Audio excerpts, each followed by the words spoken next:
All right, we've got a hearty winter salad that we're going to make. And so I've pretty finely chopped my hazelnuts, and now we're going to toast them before we add them to a salad dressing and then put them directly onto our winter salad.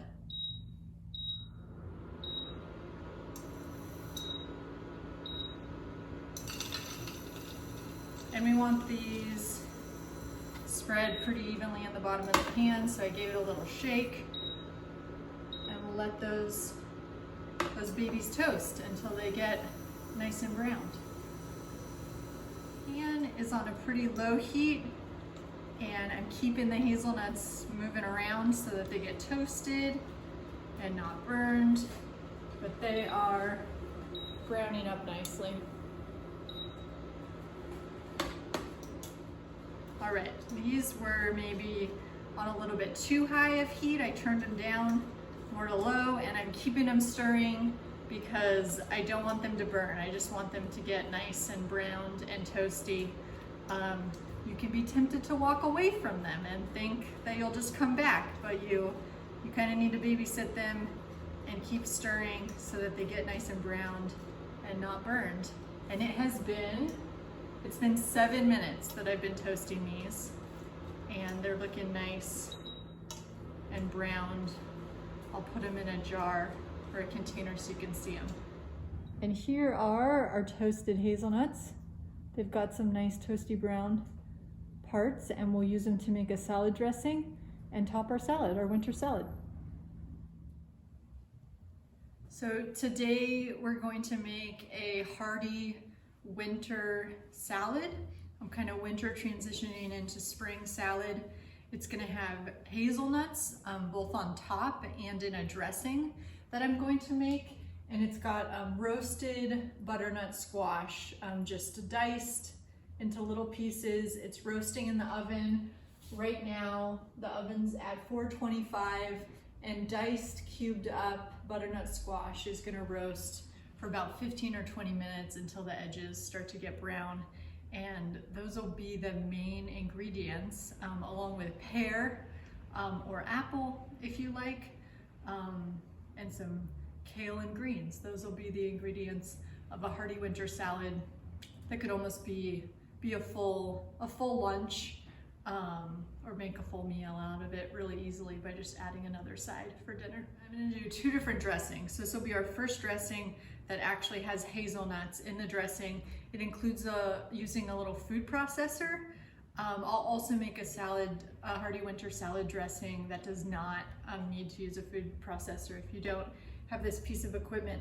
So I have toasted my hazelnuts, and I'm gonna add, chopped and toasted, I'm gonna add half of what I've got here to be a part of the dressing. The rest of them I'm gonna keep, and they're gonna top my salad. Then I'm going to add 2 tablespoons of chopped red onion, quickly chopped. So it's going into the food processor. I've measured out 2 tablespoons of water, 4.5 teaspoons of balsamic vinegar, 4.5 teaspoons of sugar. We need a 1/2 teaspoon of salt.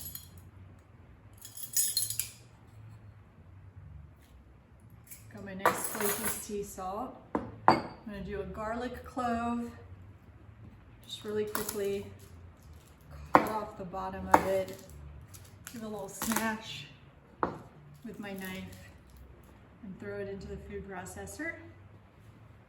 And the olive oil, I'm gonna add a little bit. I've got a 1/2 cup, but really it's gonna be added and incorporated as these things start to blend together.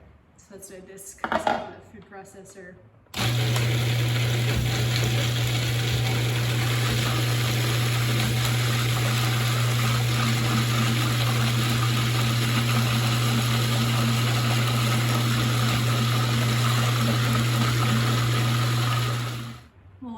run. So we've got a nice consistency. Really, we were just letting those hazelnuts get chopped up. You can always, you know, this is for me at home. I can put my finger in it.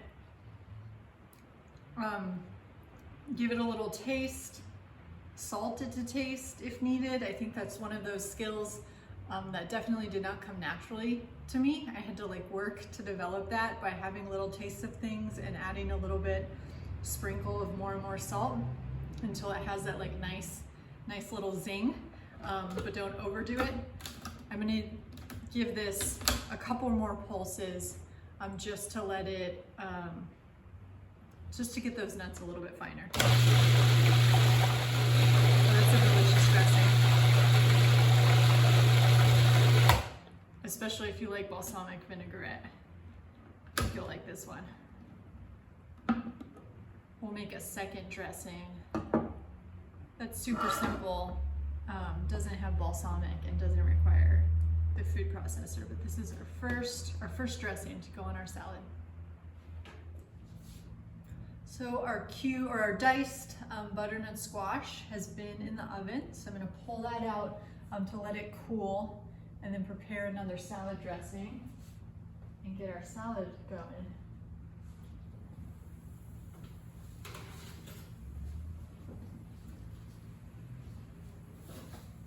The butternut squash has gotten nice and soft, and it's got some brown edges and sides. Just want to pull it out so we can have a moment to cool down here on the table. And I wanted to give you the option just of another salad dressing that is good with winter salads, and another, you know, make your own. You'll want to pick whatever vinegar you prefer. So in this second salad dressing, we're going to use apple cider vinegar, which may be something you more readily have on hand. It's going to be 1/4 cup of apple cider vinegar. And one of my favorite things to do is just to toss the ingredients into a mason jar. I'll put the lid on top and then you can just give it a shake, and it's already in a vessel to keep in the refrigerator for future salads.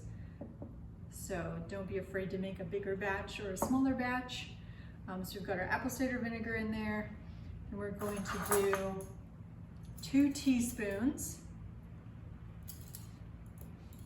of whole grain mustard. And I am, you'll see I am not worrying so much about exact measurements with salad dressing. 2 teaspoons of maple syrup or honey as a sweetener. I'm just gonna squeeze this directly into my jar. And the recipe calls for 2 teaspoons. This is something I'm gonna cater more to my taste and try 1 teaspoon to start, because I can always add more honey or sweetener, but I won't be able to take it away. 1/8 teaspoon of salt, which is just a couple pinches. 1/8 teaspoon of fresh ground black pepper.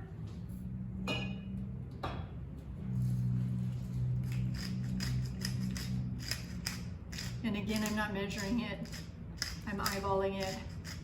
I do like pepper a lot, so I'm not afraid to overdo it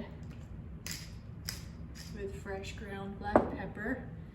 And then our olive oil. I've got 1/4 cup of olive oil already measured out. And this is another great option for a winter salad dressing. And what I mean when I say a winter salad is it's just those heartier greens that you'll find in the fall and the winter. And then as winter progresses, we'll start to get some more tender greens like spinach and arugula. And both of these salad dressings work really well for both of those. And And there it is, just shaken in my jar. It'll separate when I keep it in the refrigerator, but I'll just pull it out, shake it again, and add it to my salads. All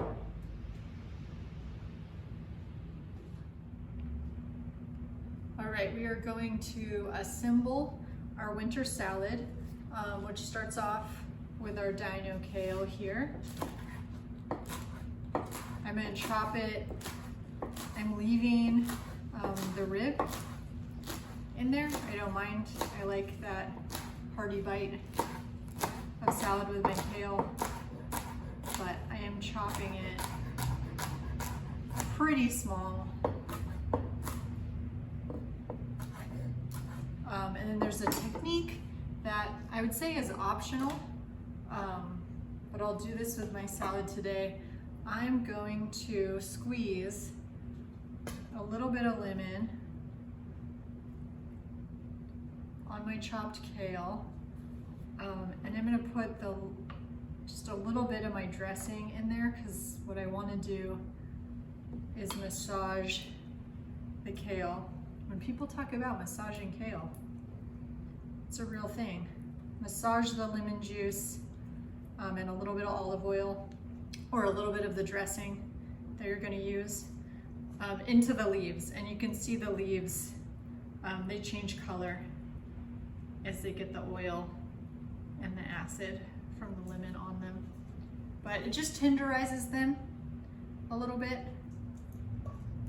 It's not something that you have to do when you're making a kale salad, but we've got our massaged kale. We'll leave in the bottom of the bowl. So the next thing that we're gonna add are our beautiful greens. So this is a mixture. It's got some kale in it as well, and some of the greens that are starting to show up at the farmer's market that are these are more tender greens, right? The kale is a really hearty green. There's some different arugulas, a kale, there's a chard leaf. This is like a very classic salad mix that you'll find in the farmer's market this time of year. There'll be spinach as the season moves on. There'll be some of those tender greens. If they're bigger pieces, I'll tear them into bite-sized pieces.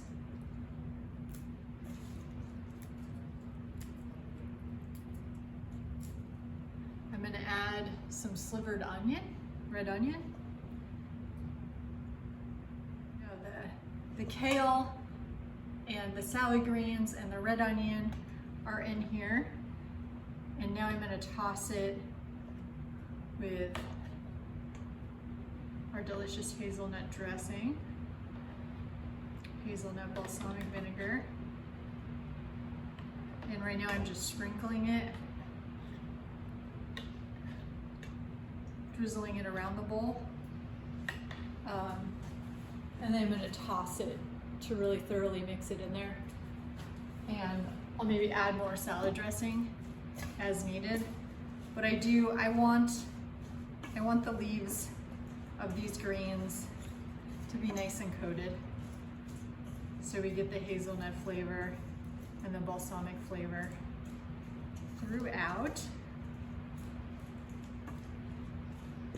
And if you put too much dressing in there, you can add some more greens on top. The onions will tend to try to fall to the bottom. Just toss it so you get a nice even coat on the leaves of your salad. I'm gonna put it in my bowl or on my plate that you'd be serving to folks. Make sure you get red onions in there. And I'm gonna keep adding. I've got some other delicious ingredients still that you'll find in the winter farmer's market. So I've got my diced butternut squash. Sometimes they fall on the ground. I'll add on top for some good winter bites. And pear. A delicious addition to salad is an apple or a pear. You can dice it up, or what I'm going to do with this pear is cut it as thinly as possible. So this is a red Anjou pear from the farmer's market this past weekend.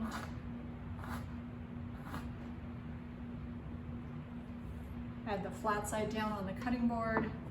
I just got really thin little pieces, I'd say like less than 1/4 of an inch slices. Add those on top. Decide your proportions, what you like. I like a lot of pear. At first it seemed like a little bit too much, but then I realized it looked wonderful. I've got some toasted hazelnuts left over from earlier. I didn't add them all to my dressing, so it gets sprinkled on top. And I'm going to finish this with another drizzle of the dressing.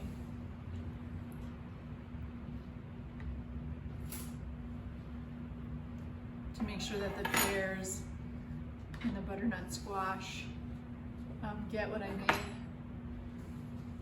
Get some of the love for the salad dressing. Here's my beautiful winter salad. Dried raisins or cranberries could be something that you add to this. I mean, you could try it out with different winter squashes. What's nice about the pear and the squash in there is it's something for your fork to dive into. And I cannot wait to try this hazelnut balsamic dressing on here.